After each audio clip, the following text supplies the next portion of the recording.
எடுத்து வாசிக்கலாம். மார்க் 10ஆம் அதிகாரம் 51ஆம் வசனம் எடுத்து வாசிக்கலாம். இயேசு அவனை நோக்கி என்ன செய்ய வேண்டும் என்றிருக்கிறாய் என்றார். ஆமென். ஆண்டவர் சொல்கிறார், நான் உனக்கு என்ன செய்ய வேண்டும் என்று இருக்கிறாய். அதுக்கு முன்னாடி 46 எடுத்து வாசித்து பாருங்களேன். பின்பு அவர்கள் எரிகோவுக்கு வந்தார்கள். அவரும் அவருடைய சீஷர்களும் திரளான ஜனங்களும் எரிகோவை விட்டு புறப்படுகிற போது திமேயுவின் மகனாகிய பர்த்திமேயு என்கிற ஒரு குருடன் வழியருகே உட்கார்ந்து பிச்சை கேட்டுக் கொண்டிருந்தான். இயேசு வருகிறார் என்று கேள்விப்பட்டான். இயேசு வருகிறார் என்று கேள்விப்பட்ட பொழுது அவன் என்ன சொன்னானா? வசனம் சொல்லுகிறது, இயேசுவே, தாவீதின் குமாரனே எனக்கு இரங்கும் என்று கூப்பிடத் தொடங்கினான். இயேசு வராருன்னு தெரிஞ்சிச்சு, அதனால கூப்பிட தொடங்கிட்டான். அதுக்கப்புறம் என்ன செஞ்சு பாருங்க, அவன் பேசாதிருக்கும்படி அநேகர் அவனை அதட்டினார்கள். அவனோ, தாவீதின் குமாரனே எனக்கு இரங்கும் என்று முன்னிலும் அதிகமாக 6 மாதம் நீங்க ஜெபிச்சிருப்பீங்க. அதை விட அதிகமாக இந்த 6 மாதம் நீங்கள் ஜெபித்தீங்கன்னா கர்த்தர் ஆஸ்வதிப்பார். முன்னிலும் அதிகமாக ஜெபித்த. ஏன்னா இந்த டைம் இயேசு கிறிஸ்து கடந்து போகிறாரு. அவர் இந்த முறை போயிட்டார்னா அவனுக்கு திருப்பி அந்த சுகம் கிடைக்காது. அதனால் அவன் என்ன பண்ணிட்டான், அந்த நேரத்தையும் அந்த காலத்தையும் அந்த சமயத்தையும் யாரை பற்றியும் அவன் கவலைப்படல. முன்னிலும் அதிகமாக சத்தமாக கூப்பிட ஆரம்பித்தான். அவனுக்கு தேவை என்னன்னா பார்வை. அவனுக்கு தேவை பாருங்க, எங்கே நிற்கிறானா வழி அருகே. இன்றைக்கி ஒருவேளை கைவிடப்பட்ட சூழ்நிலையாக இருக்கலாம், நொறுக்கப்பட்ட சூழ்நிலையாக இருக்கலாம், தனிமையின் சூழ்நிலையாக இருக்கலாம். இன்றைக்கி தாவீதின் குமாரனாகிய இயேசு உங்கள் குடும்பத்தை ஆசீர்வதிக்க போகிறார். நீங்கள் எப்பெல்லாம் ஆண்டவர்கிட்ட கேட்குற, ஆண்டவர் நீ எனக்கு இறங்கும் அப்படி சொன்னோன்னே அவன் போட்ட சத்தம் என்ன பண்ணிச்சுன்னா, ஆண்டவர் போய்கொண்டிருக்கிற பாதையை, அந்த நடைப்பயணத்தை அவர் நிப்பாட்டிட்டார். அவர் நின்று அவனை வர சொல்லு அப்படின்னு சொல்ல ஆரம்பிச்சிட்டார். இன்றைக்கும் நீங்கள் ஜெபிக்கிற அருமையான தேவ பிள்ளைகளே, இத்தனை மாதம் 6 மாதமாக ஜெபித்திருப்பீங்க. 6 மாதமாக ஆண்டவருக்காக ஆண்டவர்கிட்ட ஜெபிச்சிருப்பீங்க. ஒருவேளை நடக்காமல் இருக்கலாம். ஆனால் இன்றைக்கி ஒரு நற்செய்தி, கர்த்தர் நீங்கள் வேண்டிக் கொள்ளதை கர்த்தர் கொடுக்க போகிறார். ஆமேன். ஆண்டவர் சொன்னார். அவர் உடனே அவன் நின்று அவர் படிங்க 49 படிங்க. இயேசு நின்று என்னன்னு போட்டிருக்கு, ஒரு ஜெபத்தை பண்ணதுனால இயேசு நிற்க ஆரம்பிச்சிட்டார். இன்றைக்கும் ஆண்டவராகிய தேவன் உங்கள் வாழ்க்கை, எங்கள் வாழ்க்கையில் ஆண்டவர் ஆசீர்வாதத்தை கர்த்தர் கொடுப்பார். உங்கள் ஜெபம் ஆண்டவரை மாற்றும், எண்ணங்களை மாற்றும், சூழ்நிலைகளை மாற்றும், பிரச்சனைகளை மாற்றும். இந்த மாதம் மாறும். இந்த மாதம் அற்புதம் நடக்கும். இந்த மாதம் ஐஸ்வர்யம் நடக்கும். இந்த மாதம் தேவனுடைய கரம் இருக்கும். அவன் அழைத்து வா என்று சொன்னார். அவனை அழைத்து வர சொன்னார். அவர்கள் அந்த குருடனை அழைத்து, திடன்கொள், எழுந்திரு, உன்னை அழைக்கிறார்கள் என்றார்கள். பதில் வந்துருச்சு, உன்னை அழைக்கிறார்கள். அதுக்கப்புறம் இயேசு அவன் நோக்கி, நான் உனக்கு என்ன செய்ய வேண்டும்? ஆண்டவர் கேட்கிற கேள்வி தான் மெயின். நான் உனக்கு என்ன செய்ய வேண்டும்? ஆண்டவர் உங்களை பார்த்து கேட்கிறார், குடும்பத்தை பார்த்து கேட்கிறார், நான் உனக்கு என்ன செய்ய வேண்டும்? நீங்கள் சொல்லுங்க. அப்போ ஆண்டவரே எனக்கு இது வேணும். தேவனுக்கு சித்தமானது சொல்லுங்க. தேவனுடைய வார்த்தையை நீங்கள் பேசுங்க. நான் உனக்கு என்ன செய்ய வேண்டும்? இந்த மாதத்தில் முக்கியமாக ஹைலைட் பண்ணுற வார்த்தை என்னவென்று சொன்னால், முதல் வார்த்தை நான் உனக்கு என்ன செய்ய வேண்டும். நீங்கள் ஜெபிக்கும் பொழுது ஆண்டவர் கேட்பார், நான் உனக்கு என்ன செய்ய வேண்டும். அவன் ஏன் இன்னும் ரொம்ப பயங்கரமாக சத்தம் போட்டான்? அவன் சத்தம் போட்டான்னா அவனுக்கு இவ்வளோ நாள் என்ன இல்லை, பார்வை இல்லை. நடக்கிறவங்க சத்தம் கேட்குது, முன் நடப்பாரும் பின் நடப்பாரும் சத்தம் கேட்குது. ஆனால் அந்த உலகத்தை பார்க்கறதுக்குரிய அவனுக்கு அந்த ஆசீர்வாதம் இல்லாமல் போயிடுச்சு. ஆனால் இயேசு வருகிறான்னு கேள்விப்பட்ட பொழுது என்ன செஞ்சானா, அவர் கூப்பிட்ட உடனே தன்னுடைய மேல் வஸ்திரத்தை என்ன பண்ணா, கழட்டி போட்டான். மேல் வஸ்திரத்தை கழட்டி போட்டு யார்கிட்ட போயிட்டான்? ஏசப்பாட்ட போயிட்டான். அப்போ ஆண்டவர் கேட்குறார், நான் உனக்கு என்ன செய்ய வேண்டும்? அவன் அதுக்கு என்ன செஞ்சானா, அதற்கு அந்த குருடன், ஆண்டவரே நான் பார்வையடைய வேண்டும் என்றான். ஆமாம், அவன் கேட்டது ஒரே ஒரு கால் தான், நான் என்ன பண்ணணும்? பார்வையடை. இன்னைக்கு உங்களுக்கும் எனக்கும் பார்வை அடைய வேண்டும். என்ன பார்வை? ஆவிக்குரிய மனக்கண் திறக்க வேண்டும், பார்வை அடைய வேண்டும். ஆண்டவர் இப்படி சொன்ன பிறகு ஆண்டவர் என்ன சொல்கிறார் பாருங்க. இயேசு அவனை நோக்கி, நீ போகலாம், உன் விசுவாசம் உன்னை ரட்சித்தது என்றார். ஒரு வார்த்தையும் ப்ராமிஸ் வேர்டு. நீ போகலாம். ஆண்டவர் சொல்றார், நீ போகலாம். இந்த மாதம் நீங்க போகலாம், கர்த்தர் உங்களை பாதுகாத்து கொள்ளுவார். இந்த மாதம் உன் விசுவாசம் உங்களை ரட்சிக்கும். உடனே அவன் பார்வையடைந்து வழியிலே இயேசுவுக்கு பின் சென்றான். ஆமா, உடனே பார்வையடைந்து என்ன பண்ணா, இயேசுவுக்கு பின் சொல்லாம சுகத்தப்பட்டன என்ன பண்ணல, அவன் வீட்டுக்கு போல. வழி அருகே என்ன பார்த்தீங்களா, எரிகோ கிட்ட அங்கே போல. யாருக்கு பின்னாடி போக ஆரம்பிச்சிட்டான்? இயேசு பின்னாடி. சுகம் கிடைத்ததா, ஆசீர்வாதம் கிடைத்ததா? இயேசு பின்னாடி வாங்க. கர்த்தர் சொல்லுகிறார் என்னன்னா, நான் உனக்கு, சொல்லுங்களேன், நான் உனக்கு என்ன செய்ய வேண்டும்?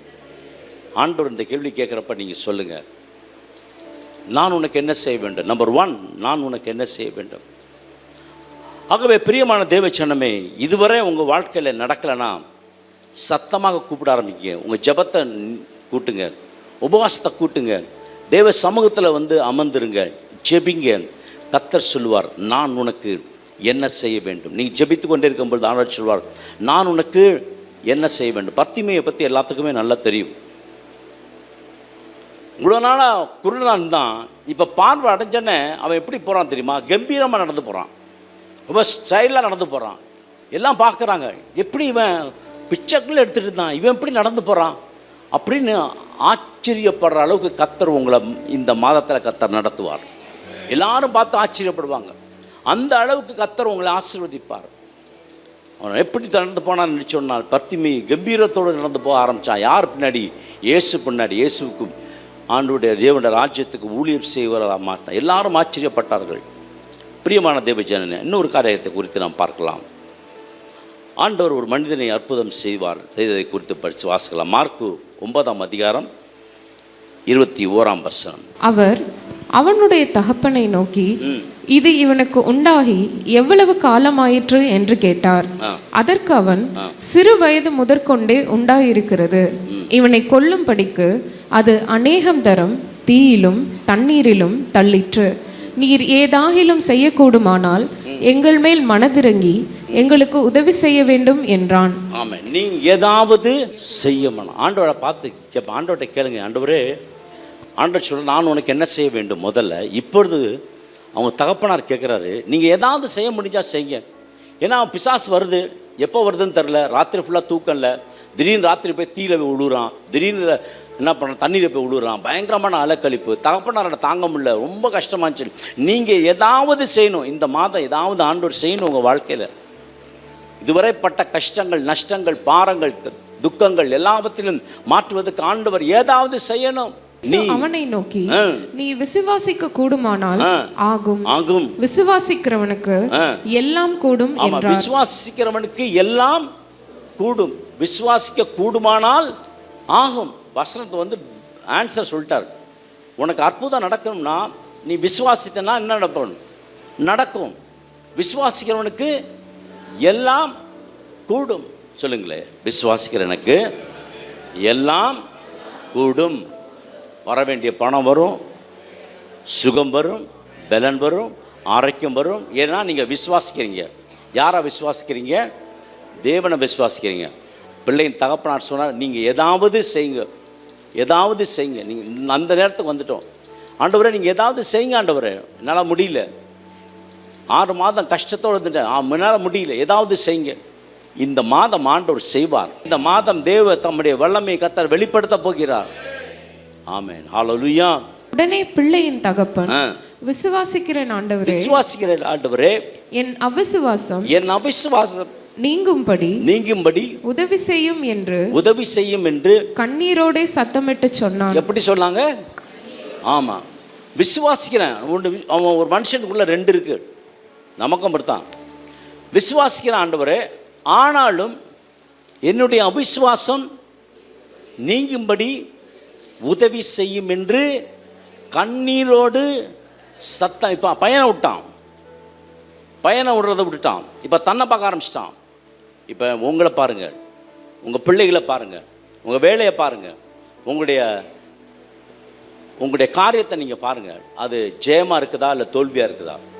மகனை விட்டான், மகனுக்காக ஜெபம்ன்றதை விட்டுட்டு இப்போ என்ன பண்ணிட்டான்னா தன்னை பார்க்க ஆரம்பிச்சிட்டான்.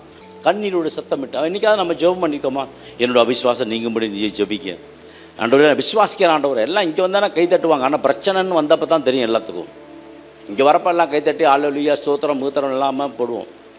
ஆனால் பிரச்சனைன்னு வந்தால் ஒன்றும் செய்ய முடியாது, அப்படியே நொறுக்கிடுவான். பிசாசுக்கு மாத்திரம் இடத்த கொடுத்துட்டீங்கன்னு வச்சுக்கோங்களேன், நிர்மூலமாக்கிடுவான். ஆகவே பிரியமான தேவ ஜனமே, ஆண்டவர் சொன்னார், அதை பார்த்து அதட்டினாராம். 25ஆம் அதிகாரத்தை சொல்லுது, அதை பார்த்து அதட்டினார். அப்பொழுது அதை சத்தமிட்டு அவனை மிகவும் அலக்கழித்து புறப்பட்டு போயிற்று. அவன் எப்படி இருந்தானா, செத்து போனான் என்று அநேகர் சொல்லத்தக்கதாக செத்தவன் போல் கிடந்தான். செத்தவன் போல இருந்தான். ஒரு பிசாசு போனன்னு அவன் செத்தவன் போல இருந்தான். ஆனால் ஆண்டவர் நினைச்சுதாரான், கையை பிடித்து அவனை தூக்கி உடனே அவன் எழுந்திருந்தான். இந்த மாதம் ஆண்டவர் உங்க கையை பிடிச்சு தூக்க போறார். இந்த மாதம் கர்த்தர் உங்களை எங்க கீழே விழுந்து கிடக்கிறீங்களோ அங்க கரத்தை பிடிச்சி தூக்க போறார்.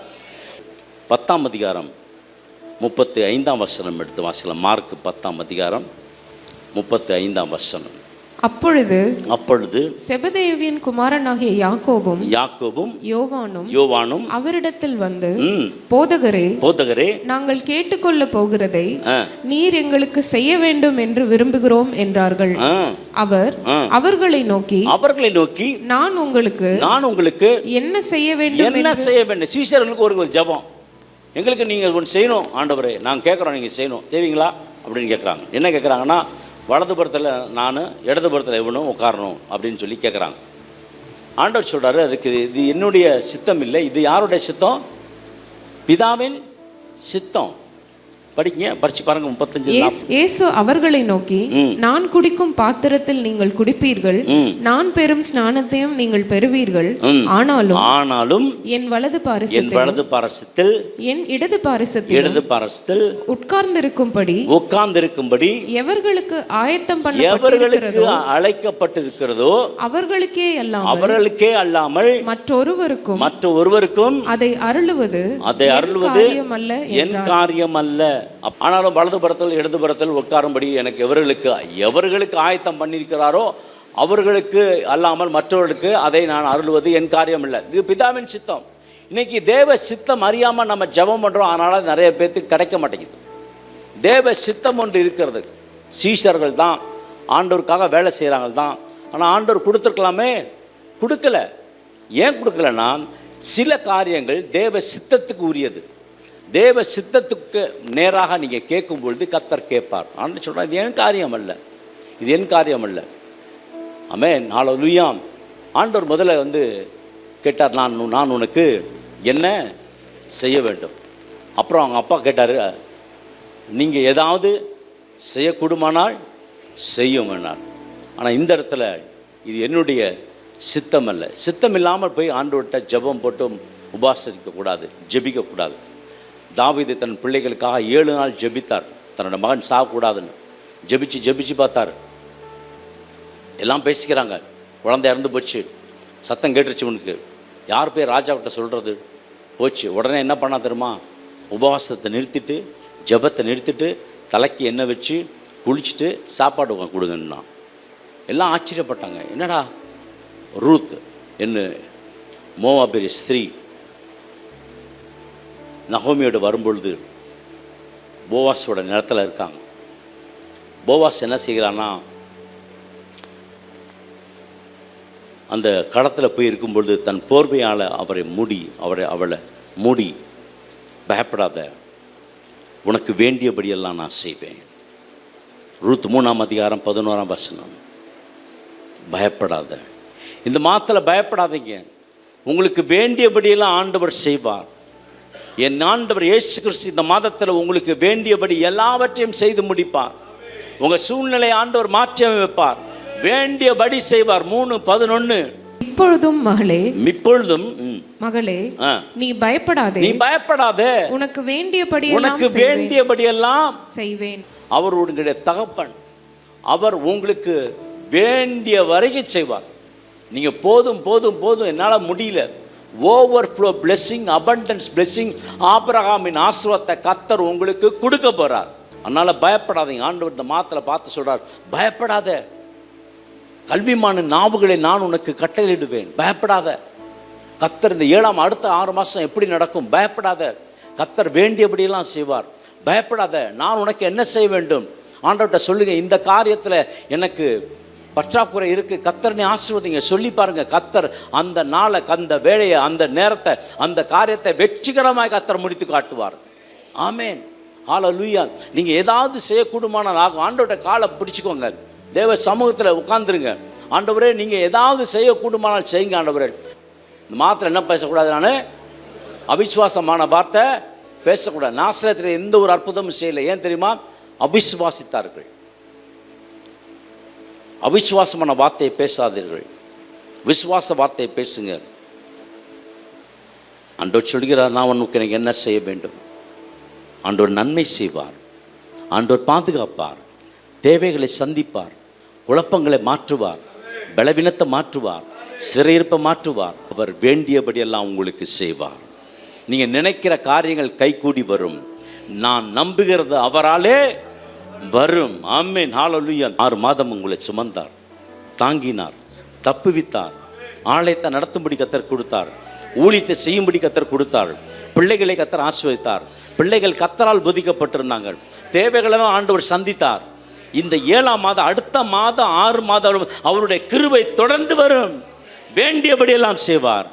ஹல்லேலூயா. நான் உனக்கு என்ன செய்ய வேண்டும், நான் உனக்கு என்ன செய்ய வேண்டும். பர்த்திமேயிட்ட சொன்ன பிறகு அவன் சொல்கிறான், நான் பார்வை அடைய வேண்டும்.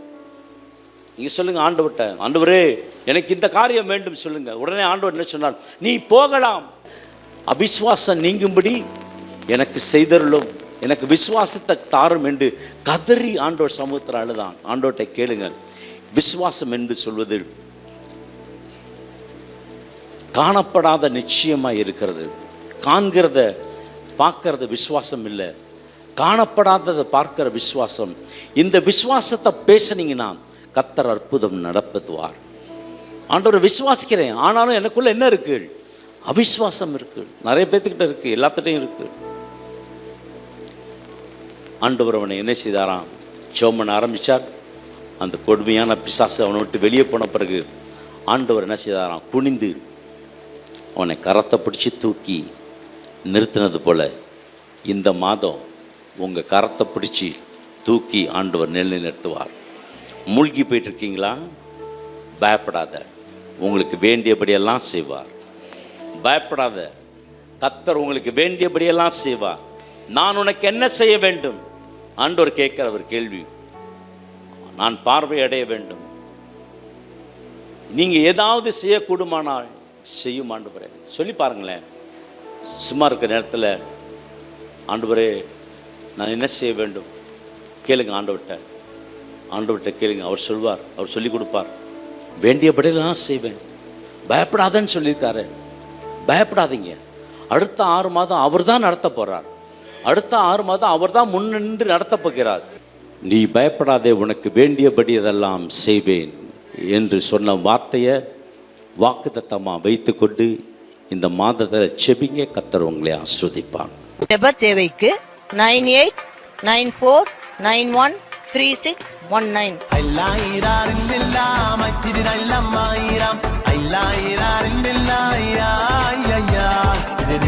எல்லாரும்